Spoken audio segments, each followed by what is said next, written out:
Excelsior, true believers! You are about to embark upon a journey, a trip to the 70s and 80s when mighty Marvel Comics ruled over all.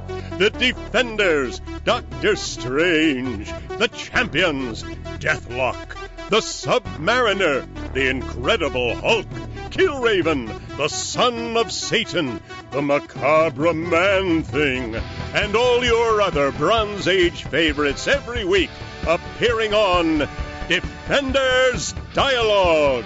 Now here are your guides, Christopher Golden and Brian Keene. Excelsior, true believers.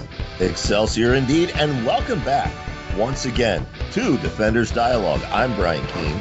And I'm Christopher Golden. And Brian, I want to start this with a recommendation to you. Okay.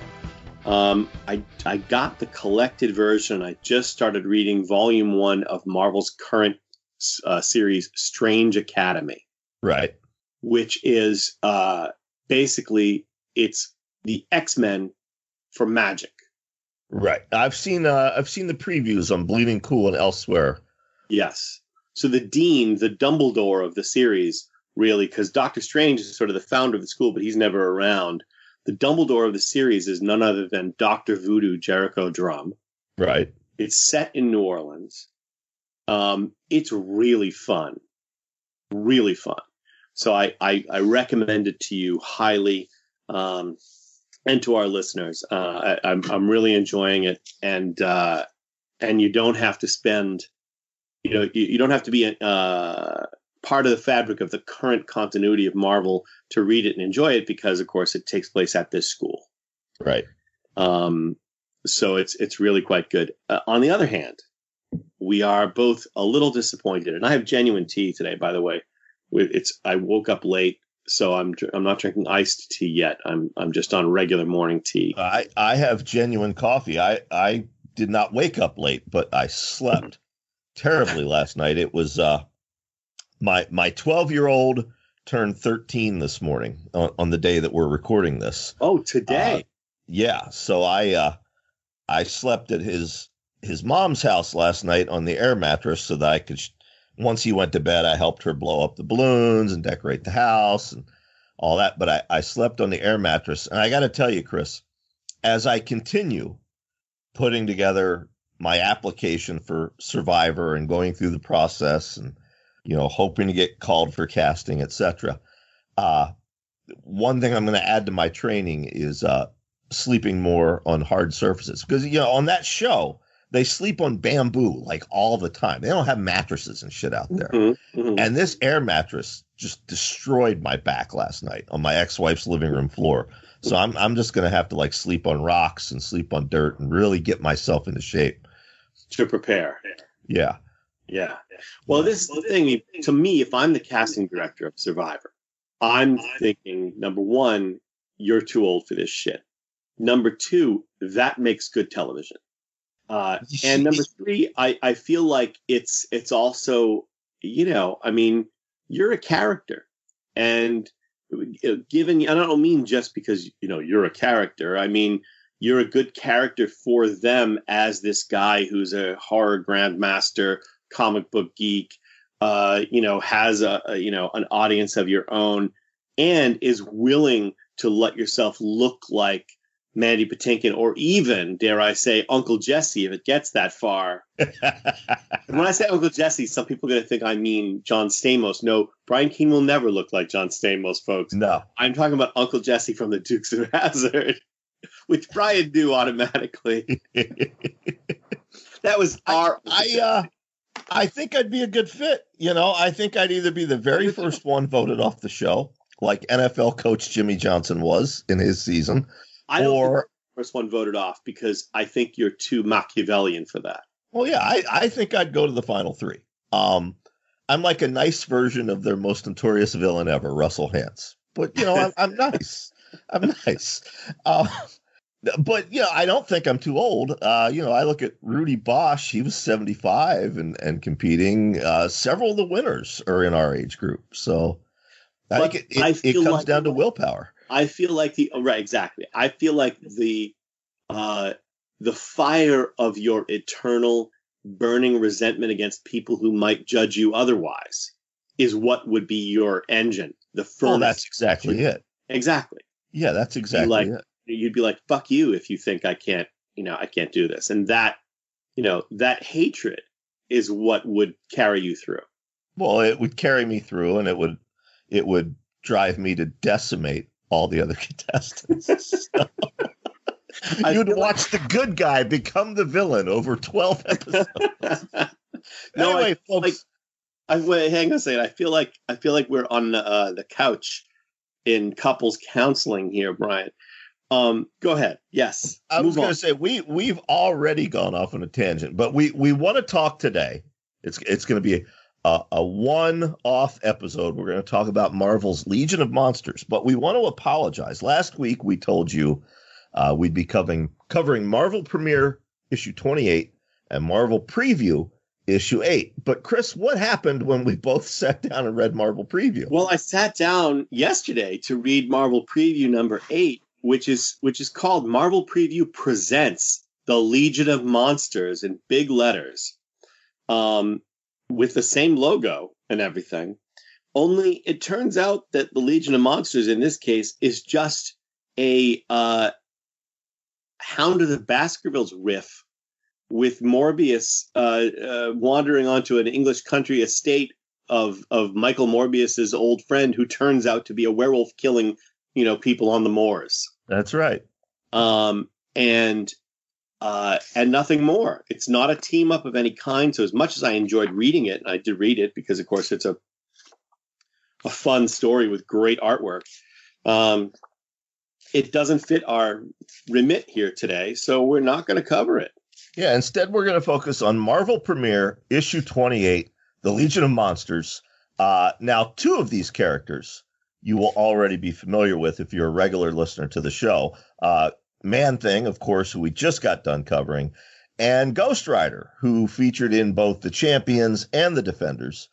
The other two are new to this podcast. We're not going to spend a lot of time covering their origins, but they are Jack Russell, a.k.a. the Werewolf by Night. You can probably pretty much figure out what his superpowers are. He's a werewolf. And a character who started as a Spider-Man villain, Michael Morbius, the living vampire. He was much like Kurt Connors, a.k.a. the Lizard. Morbius was a biochemist. He was dying of an unknown blood disease and searching for a cure. And when he concocted what he thought was the cure, it turned him into a living vampire, meaning he's still alive, but he has to suck the blood of others to stay alive.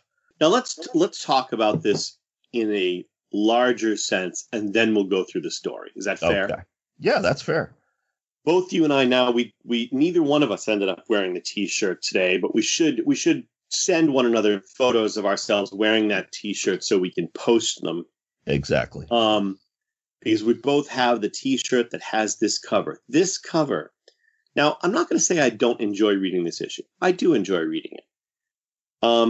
But I do feel like Bill Mantlo, who's the writer of this one shot, just didn't get what I wanted. He didn't, so let me say, you look at the cover of this thing, and the promise of it, as a kid from this era who loved Marvel's horror titles, again, Tomb of Dracula, Werewolf by Night, The Monster of Frankenstein, Ghost Rider, Man-Thing, all of this stuff. I saw this cover and my head exploded. This is what I wanted as a kid. Every time I turned on, Channel 38 as a kid, I hoped that they were playing Godzilla Destroy All Monsters, because that's where all the monsters are together in one story. That was always what you wanted. And the superheroes got to do this stuff all the time.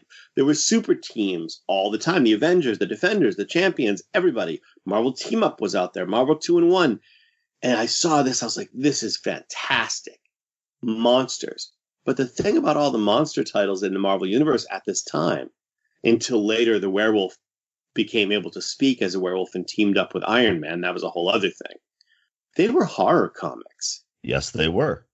Man-Thing, Morbius, Ghost Rider, and Werewolf by Night were all horror comics. And Morbius got really weird. Werewolf by Night was a great classic horror story for a long time, for years, until it, they needed to sell more copies and it became more of a, Marvel superhero story. Right. Same with Ghost Rider. This was horror. And so you saw these characters, and I was like, oh my God, this is fantastic. And they do behave like themselves in the pages of this comic. But the story, I felt like I wanted a horror story. And I didn't get it. I did get a good comic. It's a good comic. No question. You got a superhero team-up story is what you got. Exactly. It would have been perfect as like the first issue of the Champions or the Defenders or some of the other teams we featured on this show. But given that they're monsters, yes, I agree. I remember reading this as a kid, and I was just kind of like, It's a science fiction story starring monsters is what it is. Yeah, I as a creator, I would have gone a very different route with this. Right. Exactly. I think you could do the superhero team up format. And I mean, we have to assume that this was, they were hoping to spin this off into its own series if it took off. Right. But all due respect to Bill Mantlo, he's written some of my favorite 1980s Marvel comics. Mm-hmm. But it's this one falls flat for me. Right. I mean, it's fun. I don't know where if they thought that, which certainly they must have. I don't know where they thought they were going after this. You know what I mean? Like, you needed a better. I would have made the big bad Dracula, Marvel's version of Dracula. He would have been their arch nemesis, and you could have brought in the monster of Frankenstein at some point to join the team, and there was all kinds of potential here. Yeah, or have the six-fingered hand, or something like that would be some kind of worldwide. Basically give us the occult version of Hydra or AIM. Planning some long-term thing to bring hell to earth or whatever, and these characters all have to do something to stop it or whatever. That's right. But we don't get that. Instead, we get, let's tell you what happens. Yes. We're looking at Los Angeles, the bowl of the San Fernando Valley, and suddenly there's an earthquake, and long story short, a mountain, a huge mountain spewing smoke and what looks like maybe lava bursts up out of Sunset Boulevard and just towers over the city skyline. Yeah. And it's, in fact, the story is called There's a Mountain on Sunset Boulevard. And we see people thrown off their feet and it's all of that stuff. So we should say it's written by Bill Mantlo. The art is by Frank Robbins, and the art is okay. Serviceable, not his best work. Yeah, I suspect this was very rushed. Yeah, I mean, I love the again, the characters are fine. I mean, it's just enough for me to see them together, frankly. Yep. So basically, Johnny Blaze is riding on the highway. He has an accident. He realizes that there's danger because now by this point, originally, folks. Johnny Blaze made a deal with Satan to try to save his sort of foster father, Crash Simpson, from cancer. And he ended up basically selling his soul to the devil. And in exchange, he was, at the time, he didn't realize that he was implanted with the Ghost Rider, with the spirit of vengeance and all this stuff. And at this time, the demon Zarathos. Right. At this time, he believes that he has rid himself of that demonic control of the sort of other personality. And Johnny Blaze, is still in control when he becomes the Ghost Rider. But he becomes the Ghost Rider whenever danger is present. It's sort of like if Spider-Man burst into flame every time his Spidey sense went off. That's right. So he becomes the Ghost Rider. He knows there must be danger afoot. And so he rides his stunt cycle up into toward this mountain. And as he does, he's greeted by a mysterious voice, which says, "Welcome, Johnny Blaze, to paradise." But before we can find out who's talking to him, We transition to somewhere else in Los Angeles where we see Morbius flying over the skyline. He sees a figure below, and he decides that that will be his victim for the night. That is who he will feed upon. But when he attacks that figure, he discovers that it is Jack Russell, Werewolf by Night. These two characters have met before in Giant Size Werewolf issue number 4. Yeah. So we get these, and that's a great sequence, and then, of course, the earth shakes and they see the mountain. And they begin to move toward the mountain, Brian. Now, let me ask you a question. Is this because where are they when this happens? They're somewhere else in L.A. Okay, they are. Okay, so, yeah. But the Man-Thing, we cut to the swamps, we cut to the Everglades, presumably somewhere near Citrusville. So there's a guy fishing. Now, let me segue again or tangent again. My brother Jamie is what he self-describes himself as a fishing fool. He loves fishing. He writes about fishing for many different magazines. And so I felt this. I understood this, through my brother.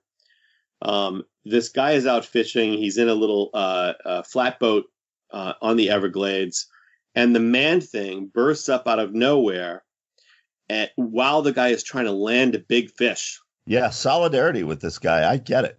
And so what I love about it is normally in Man-Thing stories, this would become a horrific story because the person would become afraid and the Man-Thing would then burn them. But instead, the Man-Thing senses no fear from this guy, only frustration at the interruption. I love that because that would be my brother. Yeah, the Man-Thing, but I'm trying to land this fish. Can you come back later, please? So the weird thing is that even though the Man-Thing is in the Everglades, he too can see this mountain. Right. That's what I mean. This feels very rushed. I mean, it never tells us that Morbius and Jack Russell are fighting in Los Angeles, but if you look at the very first panel where it introduces them, there are palm trees. The architecture looks very Southern California. But yeah, then, the Man-Thing sees the mountain in the Florida Everglades and he goes, stomping up. And then we transition back to the Werewolf and Morbius, who are fighting their way up the mountainside. And they come across Johnny Blaze's abandoned motorcycle. Yeah. And now let me also, for people who are not familiar with Morbius, the movie is coming out, of course. So Michael Morbius, as Brian explained, sort of his origin, but by this time, he's a living vampire for several reasons. One, his pallor. He's very pale, like chalk white. He can be out in the sun, but he can't really endure it much. He's whiter than Chris, folks. Yeah, exactly. He has like bones that are hollow like a bird's, so he has constructed himself a suit that is sort of like the Wile E. Coyote suit where he flies in the old Looney Tunes. So he glides more than flies. And the key element here is that Morbius has a bloodlust. He has a hunger for blood, but for some reason he also has the hunger to kill, which is, I don't understand that in the context of his origins, but okay. So he can drink blood from a bottle like Spike in the later Buffy the Vampire Slayer seasons, but he also has the hunger to kill. And that's why he ended up attacking the werewolf. And his hunger is not sated at this point. No. So let's continue. No, it's not. So as they're fighting, as we said, they find Ghost Rider's abandoned motorcycle. Morbius determines that the engine is still warm and that whoever drove it can't be far off. But before they can figure that out, the Man-Thing emerges. Mm-hmm. Just randomly appears amongst them.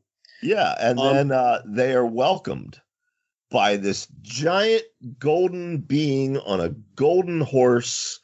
He looks like an angel. He looks like Marvel's own character, Adam Warlock, but he is neither of those things. He tells them that he is called the Starseed, and he bids them welcome. And then all of a sudden, Johnny Blaze is there on the page with him as well.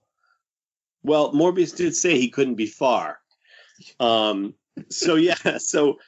the four of them, their backs to us, which seems like a poor choice, again, to take advantage of these characters. But we get the Starseed as a full-page spread, and that full-page spread essentially stops the monster lover reading this comic cold.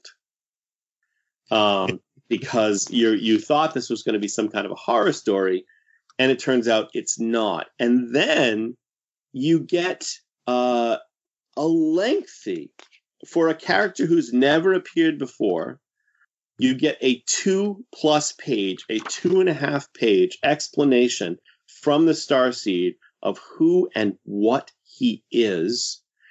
And basically, in a nutshell, he's a member of a very early sort of caveman-style race that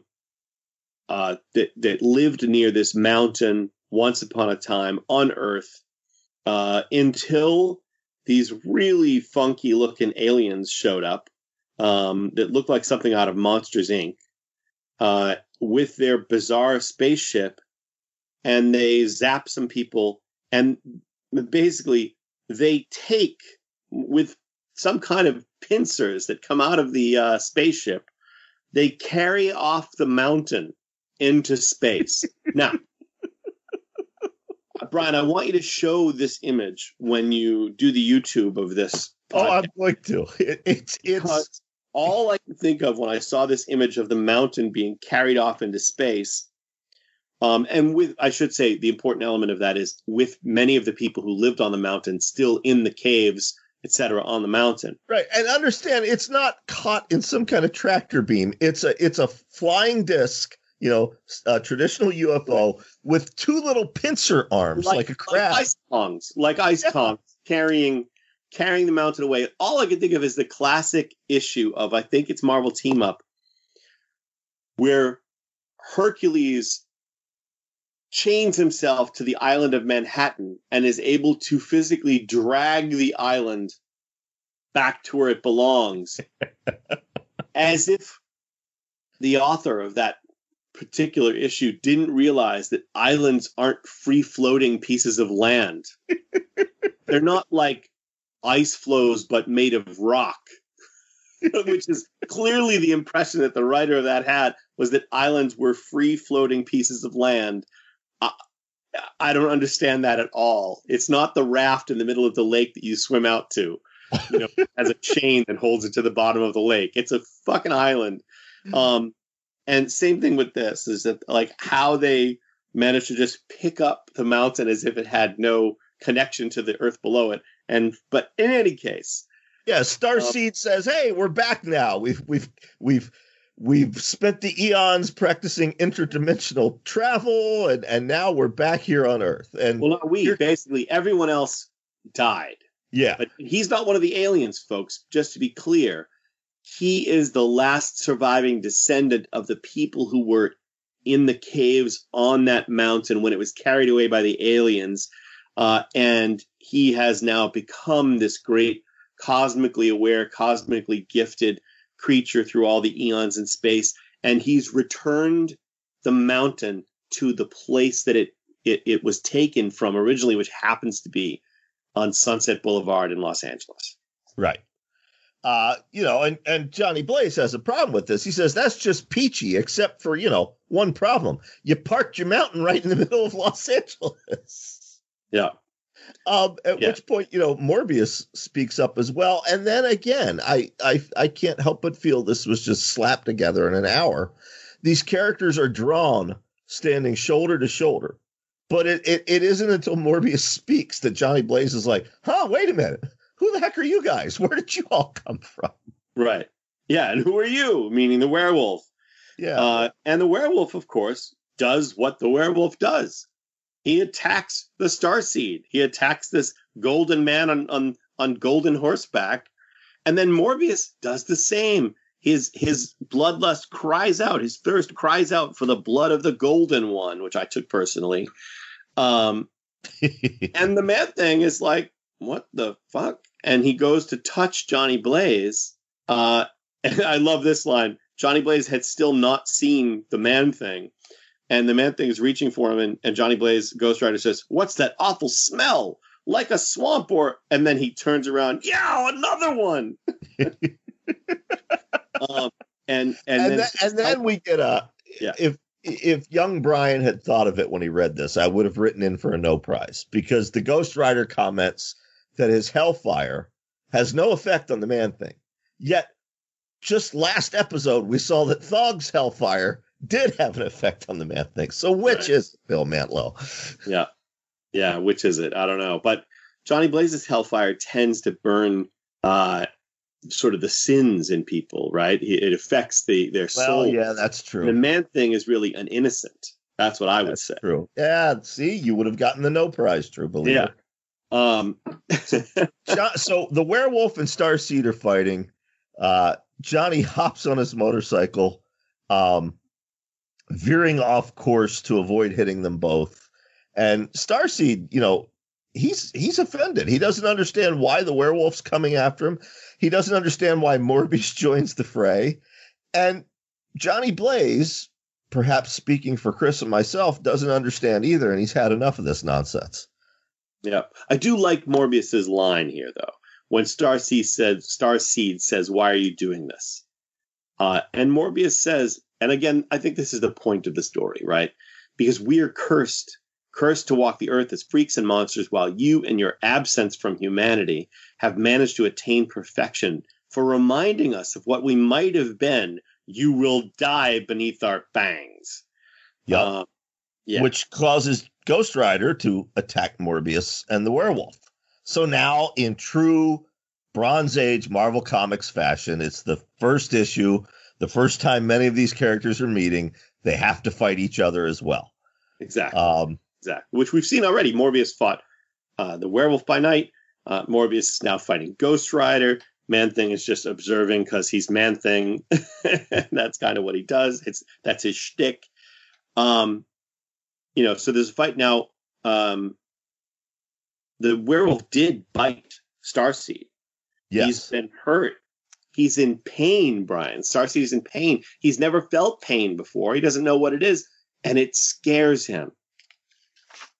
And he knows fear. And of course, whatever knows fear burns at the Man-Thing's touch, which is what happens to Starseed. He bursts into flames. He screams, at which point Ghost Rider forgets about fighting Morbius and decides to fight the Man-Thing instead. Mm-hmm. The werewolf turns back to Starseed. So now Ghost Rider's fighting all of them. And then, Starseed. Ghost Rider drives his skull cycle into the Man-Thing. Yeah. And then he shoots the werewolf with his Hellfire. And then we get, I feel like, the a bit that sort of makes up for all this nonsense. Yes, this is a nice touch. Starseed is in fact dying from his wounds. He says, "I am not home. I know that now. This is a place of pain and imperfection. I could have made it otherwise. I could have given you hope." And with a wave of his hand, Man-Thing is transformed back into Ted Sallis. Werewolf by night is transformed back into Jack Russell. Morbius, the living vampire, back into Michael Morbius. And Ghost Rider back into Johnny Blaze. And not just reverted, we should say, but cured of their various ailments and curses. Right. But unfortunately, it's not going to last because, Starseed is dying and he cannot maintain it forever. Right. And basically they're all back to being monsters again. And the Man-Thing and the werewolf and Morbius all depart. The Ghost Rider says they're leaving, wandering back down the mountain to wherever they came from. I can still change back to normal, but I have a hunch that for them, normal just isn't possible. Morbius is pissed at Ghost Rider, but also at himself for helping to destroy his one chance at salvation. We have a final moment with Starseed that Ghost Rider would like to help him, but it's too late. He's going home, and then basically the mountain simply fades from existence, which helps because then you don't have to have somebody come and remove it. And that's the end of our story. That's the end of the story. I didn't hate it, Brian, but I did feel cheated because it starts very promising. You know what I mean? The introduction of the characters and the mountain, it could have been something very different, and I was excited at that point. But the moment we saw the Starseed, and then we got his whole long backstory, I was like, oh no, this is not what I wanted at all. Yep. And subsequent efforts years later to cross over characters like this have tended to turn out to be kind of weak, I think, and not in the spirit of this era.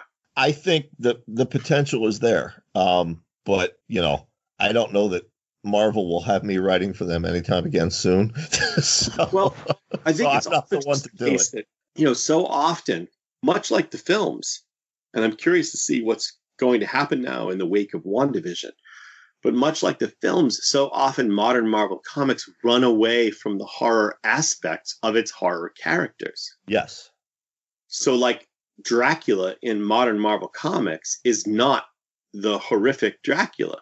He might as well be another mutant, the way that they portray him. Yep. Instead of having a supernatural horrific characters within the Marvel universe. So I'm super curious to see whether that will change and what they're going to do when they make the new Blade film. If vampires aren't vampires in the new Blade film, I'll be pissed. Oh, exactly. I always look at author Wesley Southard. He's a millennial. He did not read these comic books growing up. He didn't read comic books at all growing up, but he loves the Marvel Cinematic Universe. Mm-hmm. And the only thing he knew about Damon Hellstrom, the son of Satan, was what he'd heard here on Defenders Dialogue. So he was super excited for the Hellstrom Hulu series. Mm-hmm. And of course, it's absolutely nothing like the comic books, Yeah, I didn't watch the Hulu series because I read a little bit about it and I knew I'd be furious just from the beginning. Because again, and this is what we come down to: why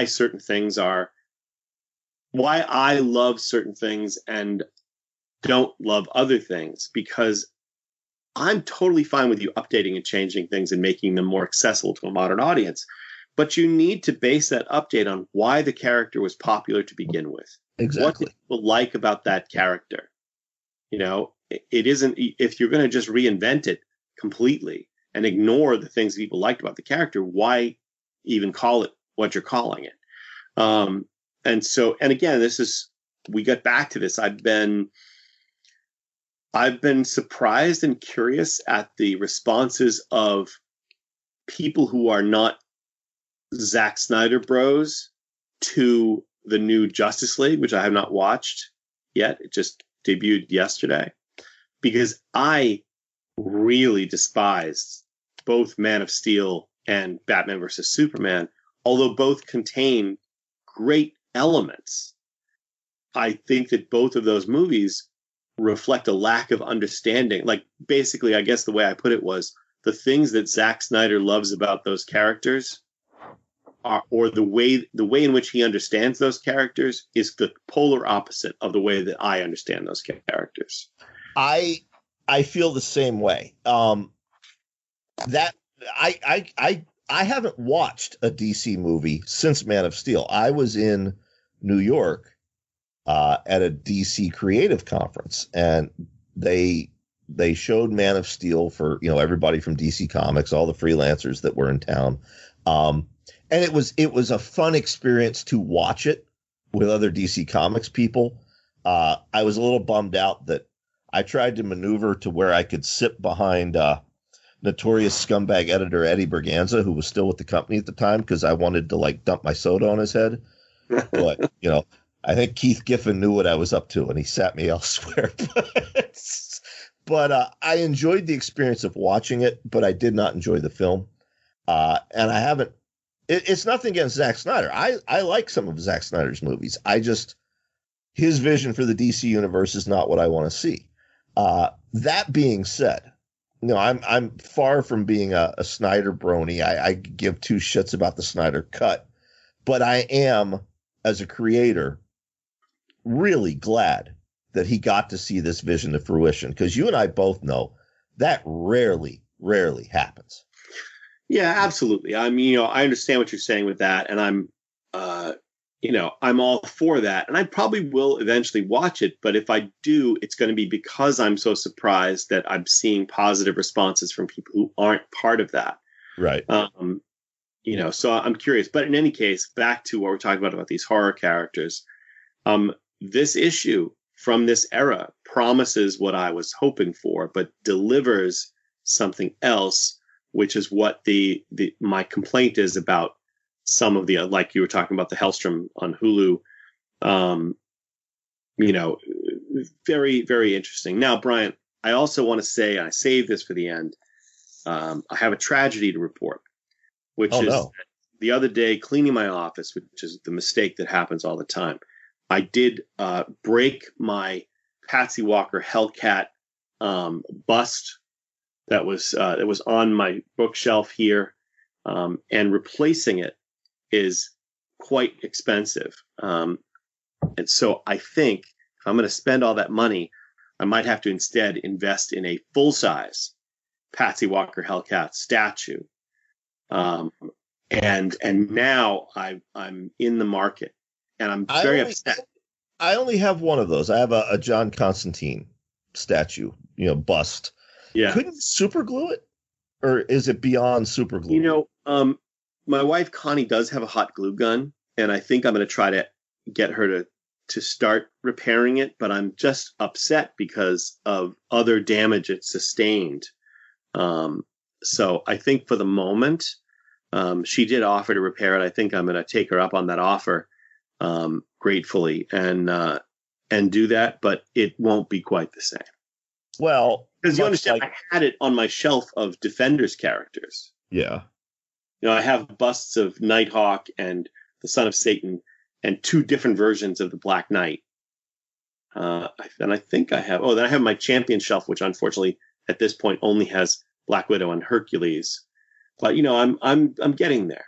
Well, I mean, if you're gonna pick a member of the Defenders to knock off the shelf, I mean, at least you went with the right one. I was waiting for that. All right. Maybe a kind listener out there has a line on a replacement Hellcat bust, and they can hook you up for closer to its original cost rather than the massively inflated eBay values. Anyway. So next week, folks. Yeah. I'm going to tell you what we're going to do next week in just a moment. Before we do that, a quick plug this week. Our dear friend, Chris, you and I, our dear friend, Tim Lebbon, has a new book out. Now, that itself is no surprise. Tim is as prolific as either one of us. But this new book is quite a different departure for Tim. It's sort of a memoir. It's nonfiction. He wrote it at a pretty bad time in his life. But it's marvelous. I cannot rave about it enough. It's called Run, Walk, Crawl, How I Got Fit in My 40s. It also marks Tim's first venture into self-publishing, something he had never done up until this point. I've read it cover to cover. I love it. Tim is the same age as Chris and I, and I'm here to tell you right now, he's in massively better shape than either one of us. Yeah, I mean, the guy is running triathlons and Ironman challenges, but that's the thing. I can remember a time, and Chris, I know you can too, like when you and Tim went on vacation, Yes. There was a time when Tim had the body that you and I have now. Yeah. And he's managed to transform that. You can do the same, folks. It's a really excellent book. Run, Walk, really Crawl. Funny. It's really funny and charming and inspirational. I'm not doing what Tim did, but partly inspired by Tim.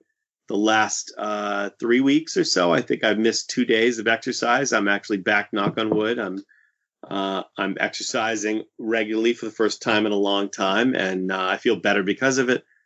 And because, we did go on, our two families took a joint vacation, as you know, Brian, the Lebbons and the Goldens vacation on Cape Cod a number of years ago. And there were photographs taken of myself and Tim jumping off the dock into the river, and also of us lazing about in a raft together. Right. And when we saw the stomachs in those images, I think that was the last time I've had my shirt off outside the shower. And Tim saw that picture and was horrified enough to do more than just wear a shirt forever at that point. Tim was inspired by those photographs to get himself into shape. And I wish I had his discipline. I admire it so much. I find it interesting that Run, Walk, Crawl inspired you to get back into exercising, because what I haven't told the public, Mary and my ex-wife know this, but they're about the only ones. What inspired me to get on this I'm going to get on Survivor kick was Run, Walk, Crawl. Well, there you go. You know me. We're all friends, but I always have to one-up everybody. I always have to get the last word. All right, well, fuck it. If Tim can run the Iron Man challenge, I'm going to get on Survivor. Yeah, well, but here's the thing, though, Brian. The difference between you and Tim in this scenario is that Tim has the internal discipline to say, I'm going to do this 3 Peaks challenge. I'm going to get in shape so I can climb 3 mountains in one day with my friends. And then I'm going to get in shape so I can do a freaking Iron Man. But you, my friend, and I don't have that internal discipline. You need the goal of being on Survivor and beating people to try to get yourself into some kind of shape. You know what? That's valid. You need an antagonist. That's valid. You're absolutely right. There you go. So that's the situation. You need a challenge. So if you don't get on Survivor, you and I will jointly go on a let's get in shape and lose weight and get healthy kick, and we'll report on it during our podcast. It could be a second podcast. No, because we have time for that. All right, folks. Next week, Marvel Team Up issue number 1 and Marvel 2-in-1 issue number 1. We're going to do them back to back every week. I'm really looking forward to that because we're going to deep dive into the Marvel universe with these two. Yeah. And for those of you who are following that, we probably, I'm predicting here, we probably will do this in chunks. Yes. We will probably do I don't know, a few months of Marvel Team Up and Marvel 2-in-1, and then we'll break off and do something else for a few weeks, and then we'll come back to it. Just mix things up a little bit. Yeah, do the first 25 issues, and then we'll do something else, and we come back to another 25 issues, Yeah, perfect. Yep. I'm really looking forward to it, too, because it really is, as you said, a deep dive into the Bronze Age Marvel Universe. Can't wait for all the weirdness. Give me an Excelsior for that. Excelsior, true believers. We'll see you next week, folks. Defenders Dialogue. You can listen to this episode and all previous episodes for free on Spotify, Apple Podcasts, Stitcher, YouTube, Google Play Music, and wherever else podcasts are available. Defenders Dialogue is written and produced by Brian Keene and Christopher Golden. Our theme music is by Xander Harris. Our engineer is Matt Wilderson. Check out his books on Amazon.com.